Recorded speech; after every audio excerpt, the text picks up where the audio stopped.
Hello guys, welcome back to my channel. Mayroon tayong gagawin ngayon. Isang uh, mini pan to. So, tingnan natin guys kung anong nangyari dito. Ikot ba o hindi. So, tingnan natin guys. So, ang pan na ito ay easy. May easy cord at saka may 12 volts. So dito tayo magpa-plug in ng 12 volts para safe tayo. Pwede nating hawakan yung mga piyesa dahil 12 volts lang yung supply. So dito hindi tayo gagamit dito ng AC cord dahil delikado sa atin. So dito tayo 12 volts para pwede lang natin siyang mahawakan. So, testing muna natin. Ito. Kuha tayo ng 12 volts. Sak natin. Saksak. Yun. Umilaw siya guys. Umilaw. Tapos, may red light. So, pindutin natin itong mga button niya. Yun. Nawala. Yun. Ayaw umikot. Ayun. Nawala yung light. Ayaw umikot ng pan. So, guys, sundan nyo ako. Huwag mag-skip. Tingnan natin kung anong nangyari. Bakit umilaw lang siya at hindi umikot.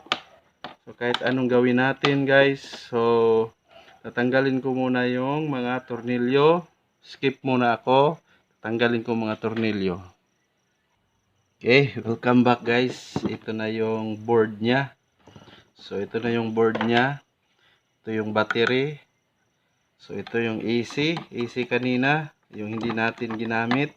Papunta dito sa board yan. Dito tayo gumamit na. Dito tayo nag-supply ng 12 volts para safe. Pwedeng hawakan ang mga piyesa. So, ang unang gagawin natin guys is gaya ng sinabi ko sa previous vlog ay visual inspection. Visual inspection muna tayo. So, tingnan natin kung may sunog na pisa o may mga cold solder. So, yun yung una nating titingnan guys. So, basic yan sa repair na bago ka mag-repair, kailangan mo munang i-resolder yung mga posibleng hindi nagko-contact ng mga terminal. So, ganun lang yun guys. Basic yun sa repair. So, kailangan nating i-resolder muna ito. I-resolder itong mga paa. Dito sa switch. I-resolder natin itong switch. Baka dito sa switch. Ito, i-resolder natin dito. Mag-resolder din tayo sa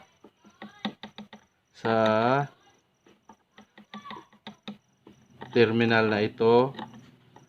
Dito sa saksakan. So, mag-resolder tayo guys. Dahil wala naman tayo nakitang sunog. So, may power naman siya. May red light kanina. Pero hindi lang siya umiikot. Pero may red light siya kanina. So, mag-resolder lang tayo guys. Dahil basic yon sa repair. So, yun yung first na move mo. Yung first move mo ay resolder muna bago sa troubleshooting. Resolder muna tayo guys. Okay, so ito yung lead.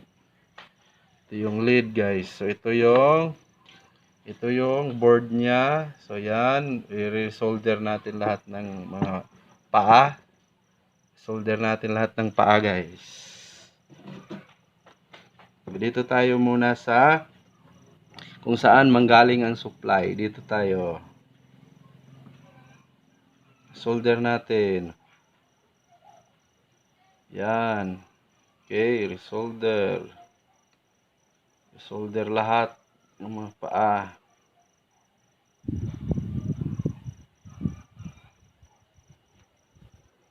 So, yan. So, huwag kalimutan mag-subscribe pag nagustuhan mo ang video na to. So, salamat sa panonood at saka sa pag-subscribe na rin. So yan, ito switch ito. Posibleng hindi nag-contact itong switch, dalawa. Ito naman, switch din to. Posibleng hindi nag-contact ito kaya hindi umikot. Mayroon naman siyang red light. Bakit hindi umikot? Mayroon naman siyang red light. Basic ito guys. Ito yung first move natin sa pagre-repair. First move ito. Cold solder. Mag-resolder tayo. Basic ito sa pagre-repair. Ito yung first move natin. So, okay. Switch. Dito, nanggaling supply. Solder pa natin. Okay. So, dito, dumaan yan ng switch. So, okay guys. So, testing tayo. Sana gumana. Iikot na yung fan dahil may red light naman siya. So, okay yung distribution ng power niya. Pero, bakit hindi siya umikot? So, testing muna tayo. Plug in natin to. Yung ginamit natin kaninang 12 volts. So, plug in natin. Yun. Balik ta rin. Ito. So, mayroong red light. May red light siya. Tapos, pindutin natin itong mga push button. Ayaw mapindot. Ayaw siya mapindot guys. Yung push button. So, tingnan natin kung bakit ayaw mapindot. So, dito tayo. Balikan natin bakit ayaw mapindot. So, tanggalin natin ito guys. Tanggalin natin ito. So, balik tayo guys. Balik tayo guys dito. Tinanggal ko na siya. Tinanggal ko na lang dito sa pinaglalagyan niya dahil ang hirap mapindot ng dalawang switch na to. So, ayun, pwede na mapindot. Ayun, pwede na siyang mapindot guys. Pero itong isa, tingnan natin kung gagana ba ito. So, plug in natin. So, supplyan natin ng 12 volts. Okay, may red light indicator. Tapos, pipindutin natin itong mga switch. Op, ayun. Ayaw pa rin umikot. Dito tayo sa kabila. Dito tayo sa kabila. Okay, hindi pa rin siya umikot. Ano nangyari sa kanya? Bakit hindi umikot? So, ano pang posibleng sira? Bakit hindi umikot? So, bakit kaya hindi umikot? So, try tayong mag-short. Try tayong mag-short. Sige. Yung switch. Wala. Ito. Wala. So, walang reaction guys. So, troubleshoot ulit tayo. Okay guys, balik tayo sa ginagawa natin. So, pasensya na guys, nag-pause ako dahil kumain muna ako. So, ito na yon guys. Ito na yon, yung switch dito, ito. So, tinanggal ko muna siya guys. Ito, tinanggal ko siya dahil sira pala ang switch na to. So, hindi nagko-contact. So, tinanggal ko siya. Dito yan guys. Dito yan. So, kanina, tinanggal ko siya. Tinanggal ko na lang siya dahil sira siya. Tapos, nilagyan ko muna ng 3 paa. So, ganito pala yun guys. Yung paano siya magwo-work ang switch na yan. So, ganito pala yan guys. Ito yung supply niya. Ito yung supply niya. Dito yan nagsusupply. Tapos, ito palang dalawa. Yung dalawa na to. Ito pala yung ang isa ay high, ang isa ay low. So, pag pinindot natin ang switch, nagkaroon ng contact. Ganito guys. Pag pinindot natin ang switch kanina, so kanina wala pa. So, ganito pala ang nangyari doon sa switch. So, pag pindot natin dito, yan, umikot. So, ibig sabihin, may contact siya doon, tumawid yung voltahe dito, tumawid, ayan, umikot guys, oh, umikot, ayan. Tapos, high yan, sa high, o dito tayo sa kabila, ito naman, sa kabila, ito sa kabila, dito naman natin siya ididikit, yan. Yun, umikot din, low, o yan, umikot din yan. Okay, umikot din siya guys. Ayan. Umikot din siya guys. Umikot. So, ibig sabihin, switch yung sira. Ito yung sira. So, hindi nagkukontak. Kaya, tignan nyo guys. So, sana yun. Ito. So, ito yung sira. Ayaw nang bumalik. Ayaw na niyang bumalik. So, ganun lang yun guys.